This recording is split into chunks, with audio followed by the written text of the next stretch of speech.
All right, welcome back to ABA exam review and a latest set of our RBT exam practice questions where we're going through the next set of questions together and breaking them down. If you're new to the channel, welcome. If you're returning, welcome back. Please like and subscribe. Check out btexamreview.com for all of our study materials, including our combo pack and practice exams. As always, when you pass, let us know so we can include you in the Sunday shout out. Work hard, study hard. Let's get going. Angel says, name me 5 different types of hats. Her client responds with 5 different types of animals. Angel says, those are animals. Name me 5 different types of hats. Baseball hat. Her client then responds with 4 more hats. What type of prompt is used in this scenario? So we've got a prompting question, and we need to identify the type of prompt. And so with any prompting question, first thing you need to do is actually find the prompt given the scenario. So we know first, Angel says, name me 5 different types of hats. Her client answers wrong. Angel gives feedback, says those are animals, reintroduces the SD, 5 different types of hats, and then says baseball hat. So here is the prompt. Baseball hat is the prompt because it's in between the SD and the client response.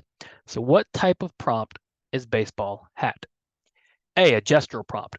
Did Angel make a physical gesture, a motor gesture, indicating what she wanted done? No, right? She made a verbal prompt towards her client. And so what type of prompt is used in the scenario? What's likely a verbal prompt? She says baseball hat, and then that prompts the client to respond with 4 more types of hats. It isn't a C, a physical prompt, because Angel is not physically interacting with the client in any way. It's strictly verbal. And it isn't a positional prompt because she's not moving any stimuli around. This is a very straightforward verbal prompt. Angel says, name me 5 different types of hats, then prompts with baseball hat, which evokes the response from the client to say 4 more hats. So what type of prompt is used in the scenario will be a verbal prompt. The hardest part about prompt questions is just simply identifying what type of prompt are you looking at. School is about to start and your client is preparing for their first year at a public school. The client's mom asks you if you have any information about how the IEP process works for accommodations. Your daughter just went through the IEP process, so you are familiar with the process. How should you respond? All right, whenever they ask you how you should respond, always answer from the perspective of an RBT, behavior technician, right? You are a behavior technician or RBT in these scenarios. So you are an RBT. School is about to start. The client asks you if you have information about the IEP process. According to the question, your daughter just went through the process, so you are familiar with it. But should you go ahead and give information that you have? Should you give parent training? Or should you do something else? How should you respond given this scenario where the client's mom asks you for advice that you may know the answer to? A, provide any helpful information you can to mom regarding the IEP process. Should behavior technicians and RBTs be giving out advice? No, that is not your role. Your role is implementation of the treatment plan. It's not because you don't know what you're talking about. It's not because the supervisor doesn't trust you. That's just how the chain of command works. That's what the ethical code says. That's what our task list says. RBTs do not give out advice. They refer the client to the supervisor. B, offer to attend IEP meetings with the mom as support. Again, not your role. Your role isn't to go to these meetings. Now, if you follow through and you tell your supervisor the situation and they give you permission to parent train or to go to the IEP meetings, that is a totally different thing. But when they first ask you, before you can do anything else, you've got to let your supervisor know. So C, let the mom know you will reach out to your supervisor and then give back to her. That is what you're looking to do. That is the most ethical thing to do. D, go home, research IEP information, and then give the client what you find at your next session. Again, unless you have permission, you can't do that. The first things first, whenever you're asked a question by the client or the stakeholder regarding interventions, treatments, advice, first thing is always first, go to your supervisor, let them know. Your supervisor will then instruct you on how to proceed. So in this case, mom wants to know about the IEP process. Even though you just went through the IEP process, you still need to reach out to your supervisor first, and then you'll get back to her. Consider the following descriptions of behavior. Which description contains the most subjective language? Interesting. A lot of times we'll be looking at what contains the most objective because we want to be objective, but this question is asking about subjective. Subjective simply means it's mostly based on opinion. It's not based on empirical fact. So we're looking for a description that's very opinion driven, right? That if somebody, or let's say two people, viewed the scenario, they might get two very different ideas or descriptions of what happened. Objective is fact-based, it's observation-based, it's exactly what happened. Subjective is not. So A, James and John verbally argued over who got to use their PlayStation after school yesterday. Well, verbally arguing is for the most part objective, right? Two people watching what happened would likely agree some sort of verbal argument happened over their PlayStation after school. That's pretty objective. Could it be better? It could always be more objective, but for the most part, A is pretty standard, right? There's a verbal argument over the PlayStation after school. B, Leon was removed from class for getting out of his chair and disrupting his peers repeatedly. So Leon removed from class, very objective. Getting out of his chair, very objective. Disrupting his peers repeatedly. Now, that could be somewhat subjective, but again, for the most part, B is pretty good. It could pretty much be verified by multiple people observing what happened in B. Now C, laying through his plate of vegetables on the ground out of frustration. Nothing wrong with the first part. Throwing his plate of vegetables on the ground out of frustration, objective. Out of frustration, however, is a problem. Can you observe and measure frustration reliably? Over and over again, see the same behavior and say, well, that's frustration. Well, no, frustration presents in a lot of different ways. A lot of people hide frustration well. Two different people might have two very different opinions on frustration. We never attribute behavior to ideas and mentalisms like frustration. Frustration is very subjective. Anger is very subjective. Emotions are very subjective. So far, C is the most subjective. And then D, Jason answered every question on his math exam correctly. Well, that's very objective, right? Because you can easily verify if he answered every question on his exam correctly or not.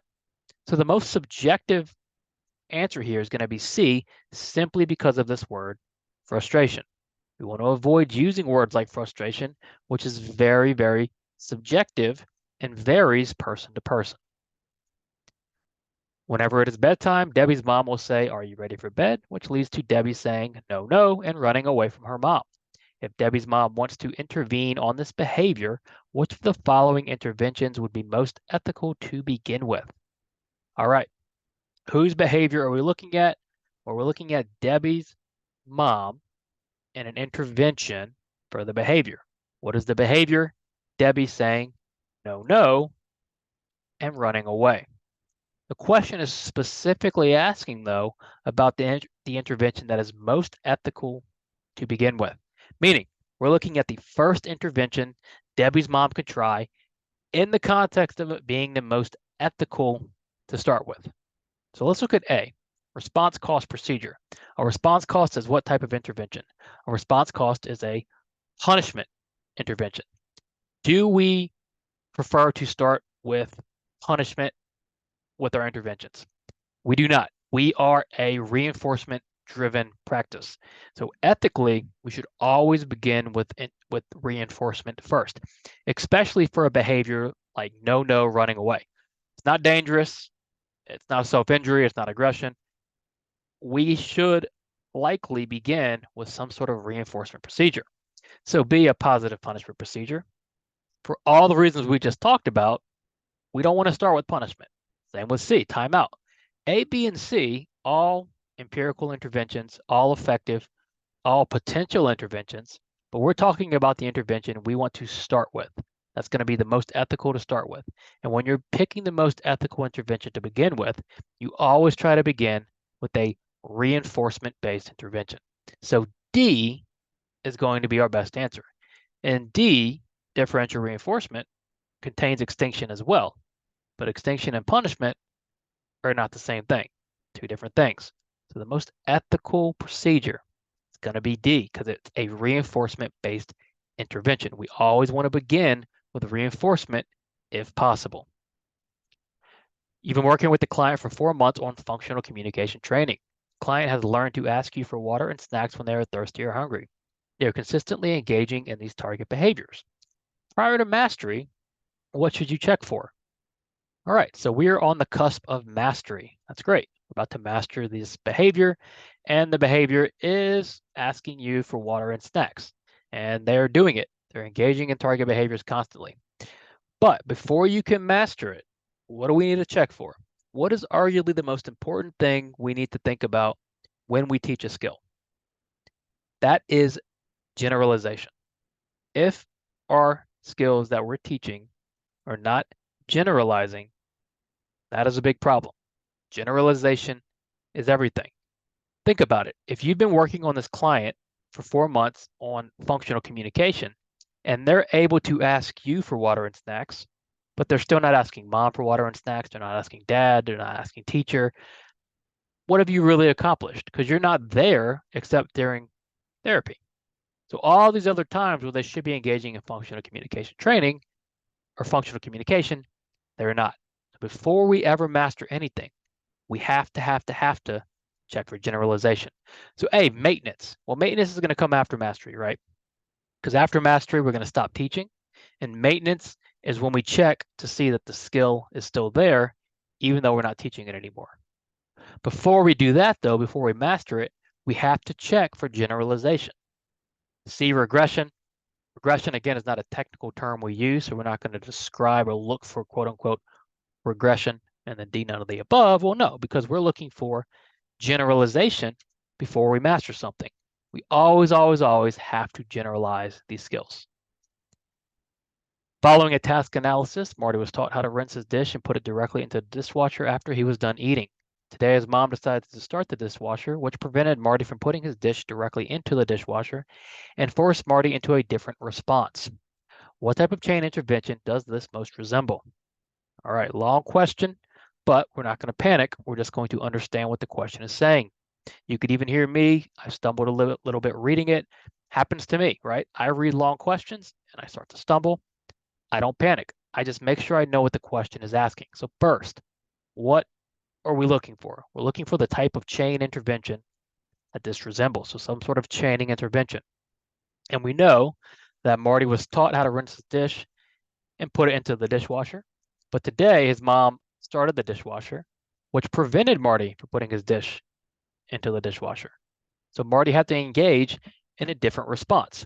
So what do we call that when we've got a taught skill or a taught chain, and then we change something in the chain to get a new behavior? A, forward chaining. Well, we're no longer teaching this forward. We're not teaching it backwards. Mom isn't teaching this skill.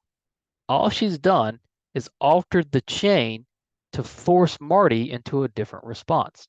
So forward, backwards, and total task chaining are all ways we teach the current chain.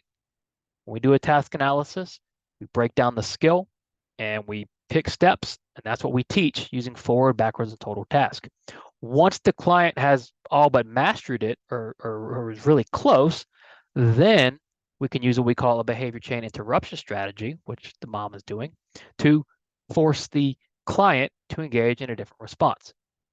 Because in real life, behavior chains never go perfectly according to plan. Sometimes we need our client to engage in maybe untaught behaviors. And a great way to do that is to interrupt the actual chain to force them into a different response, which is what happened. Marty was prevented from putting dishes into the dishwasher. He had to engage in a different response. Behavior technicians must prepare for data collection prior to session starting. What is the first step in preparing for data collection? All right, pretty straightforward question here. The first step in preparing for data collection. Before you can collect data, what is the first thing you need to know?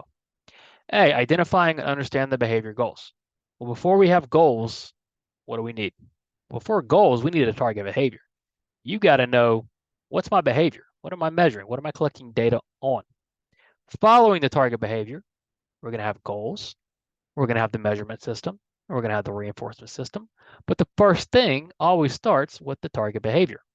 Without a target behavior, again, we can't write goals. We can't pick a measurement system. We can't take data because there's nothing to take data on. The first step in data collection is B, identifying the target behavior.